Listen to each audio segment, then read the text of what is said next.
우리의 작은 음성에도 응답하시는 아버지 하나님, 이 아침에 함께한 우리 각자의 형편을 주님 기억하여 주시옵소서. 삶이 가진 모든 문제들을 주님께서 아시오니 그 가운데 우리 각자에게 친절하게 다가와 주시옵소서. 하나님, 우리의 시선을 하늘로 고정하게 하시고 주의 선한 뜻을 분별하게 하여 주시옵소서. 우리의 악함을 가리시고 오직 주의 영광을 향하여 우리의 삶이 나아가도록 하여 주시옵소서. 내가 원하는 것이 아닌 주께서 기뻐하시는 것으로 나의 삶을 가득 채우기를 원하오니 이 아침에 우리에게 역사하여 주시옵소서. 예수 그리스도 이름으로 기도합니다. 아멘. 이 땅을 살아가는 모든 사람들은 자신들만의 행복을 원하며 살아갑니다.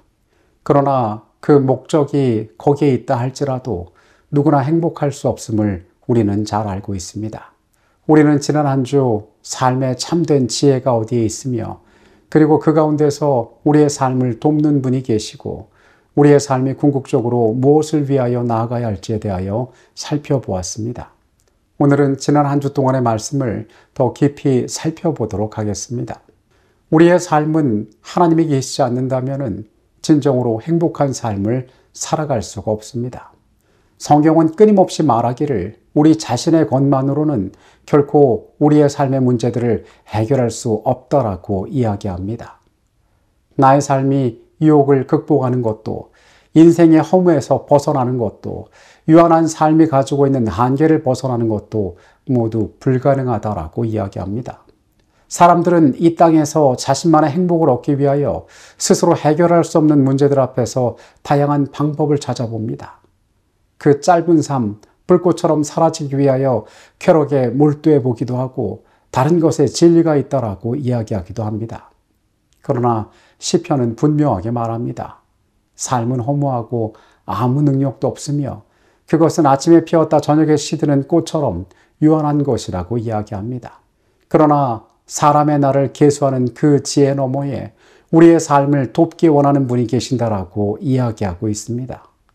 참 다행인 것은 우리에게 주신 삶을 깨닫는 그 지혜 너머로 우리의 삶의 참된 행복을 하나님께서는 선물하실 수 있다는 것입니다. 이것을 선물하는 것은 하나님의 지혜를 통하여서만 우리에게 가능한 것입니다. 히브리어는 이 원칙을 이렇게 설명하고 있습니다. 히브리어의 계단을 의미하는 복수형인 아슈라는 행복을 의미하는 단어인 아슈레이와 매우 비슷한 발음을 가지고 있었습니다.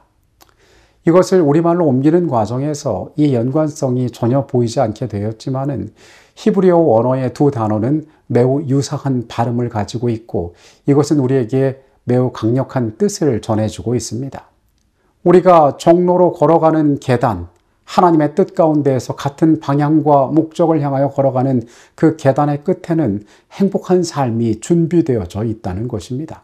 우리가 하나님의 말씀에 순종하고 그분의 계획대로, 그분의 지시대로 삶을 살아갈 때에 우리는 그 끝에서 하나님의 축복과 만나게 된다는 것입니다. 시편은 여러 곳에서 이 사실에 대하여 강조하고 있습니다. 시편 17편 5절은 말합니다. 나의 걸음이 주의 길을 굳게 지키고 실족하지 아니하였나이다. 내가 하나님의 길에 있을 때에 우리의 발이 실족하지 아니하였다라고 이야기합니다. 세상에서 실패하지 아니하였다는 것입니다. 37편 31절은 말합니다. 그의 마음에는 하나님의 법이 있으니 그의 걸음은 실족함이 없으려다. 우리의 마음 가운데 하나님의 법이 있을 때 역시 우리는 세상에서 실패하지 않습니다. 우리는 잘못된 길로 나아가지 않습니다. 우리는 헛된 방황을 하지 않게 된다는 것입니다. 44편 18절은 말합니다. 우리의 마음은 위축되지 아니하고 우리의 걸음도 주의 길을 떠나지 아니하였으며 우리가 올바른 정도 아래 있다면 하나님께서 우리에게 소개하신 그 약속 위에 서 있다면 우리는 두려워할 것이 없음을 이야기합니다. 시편 89편 15절은 말합니다. 즐겁게 소리칠 줄 아는 백성은 복이 있나니 여호와여 그들이 주의 얼굴 비단에서 다니리로다. 우리는 이번 주 교과를 통하여서 삶이 가진 냉정한 현실에 대하여 살펴보았습니다. 그것이 고통으로 가득 차 있다는 말이 빈말이 아닐 정도로 우리의 삶은 어두움으로 가득 차 있는 생애를 우리는 살고 있습니다. 그러나 주의 얼굴 비단에서 우리의 삶은 살아갈 수가 있습니다. 하나님의 말씀이 우리를 향하여 주고 있는 이 행복이라는 것은 추상적인 것이 아니라 실제로 우리의 삶이 경험할 수 있는 그 경험을 이야기하고 있습니다. 이 지혜나 행복은 하나님을 경외하며 찬양하고 그분 안에 살아갈 때에 힘을 얻고 그분을 신뢰하는 관계 가운데에서 발견되어질 수 있는 것입니다. 시편 25편 14절은 여호와의 친밀하심이 그를 경외하는 자들에게 있으며 그의 언약을 그들에게 보이시리로다라고 말하고 있습니다. 우리가 하나님의 말씀 안에서 그분의 뜻 가운데 살아가는 것이 우리의 삶의 축복으로 올 수 있다라고 이야기합니다. 요한복음 1장의 말씀을 봅니다. 태초에 말씀이 계시니라. 이 말씀이 하나님과 함께 계셨으니 이 말씀은 곧 하나님이시라. 14절입니다. 말씀이 육신이 되어 우리 가운데 거하심에 우리가 그의 영광을 보니 아버지의 독생자의 영광이요 은혜와 진리가 충만하더라. 요한복음은 말씀이 육신이 되어 우리 가운데 오셨다라고 이야기하고 있습니다. 소망 없는 소멸해 갈 인생을 위하여 그 말씀이 육신을 취하시고 우리 가운데 오셨다는 것입니다. 그분은 우리에게 지혜를 주시기 원하셨습니다. 우리에게 영생을 선물하기를 원하셨습니다. 우리에게 소망이 되어 주셨습니다. 그래서 우리의 날들을 계수하여 그 날이 끝날 것이고 우리의 운명이 죄 가운데 비극으로 맞춰질 것을 아는 자들에게 참된 선물을 주기를 원하셨습니다. 시편의 말씀들은 어두운 세상을 살아가고 있는 우리의 삶을 향하여 그러한 소망이 있음을 다시 한번 확인시켜 줍니다. 이 땅에서 맛보는 그분의 축복 너머에 영원한 것들을 통하여 우리에게 어떠한 평안과 평화를 맛보게 하길 원하시는지 하나님의 그 사랑이 얼마나 놀라운 것인지를 우리에게 가르쳐 주고 있습니다. 하나님께서 우리에게 제시하신 빛나는 장면들에 감사하자. 하나님의 사랑에 대한 복된 보증들을 모으고 늘 바라보자. 하나님의 아들이 사람을 사탄의 권세에서 구원하시기 위하여 그의 신성을 인성으로 옷 입으시고 아버지의 보좌를 떠나신 것과 우리를 위하여 승리하심으로 인류에게 하늘문을 열어주시고 하나님께서 당신의 영광을 나타내시는 아련시를 사람에게 보여주시는 것과 타락한 인류가 죄로 인하여 빠진 그 멸망의 구렁텅이에서 건져내사 다시 무한하신 하나님께로 연합하게 하시는 것과 또 인류가 우리 구주에 대한 신앙을 시험하는 것을 견디고 그리스도의 의로 옷 입고 보좌에 함께 앉기까지 높임을 받는 것, 이러한 것들은 하나님께서 우리로 하여금 깊이 묵상하기를 원하시는 장면들이다. 여러분, 인생의 참다운 길이 어디 있을까요?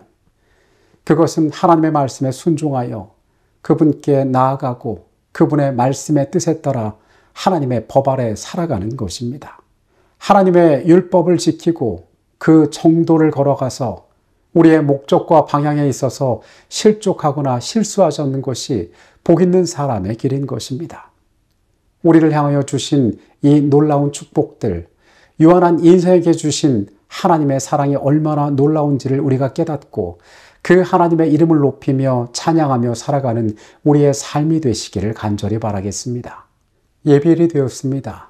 그분의 그 놀라우심이, 그 다함없는 사랑이 이 안식일 풍성히 모두에게 임하기를 바라면서 한 주일 동안의 모든 시간을 마치겠습니다. 말씀이 육신이 되어 우리 가운데 오신 주의 그 놀라운 사랑을 우리가 기억하게 하여 주시옵소서. 소망 없는 이 땅에서 내가 가진 한 줌도 안 되는 것으로 나의 삶을 만족시키려 하지 않고 하나님의 지혜에 모든 것을 맡기며 순종하는 자들 되게 하여 주시옵소서.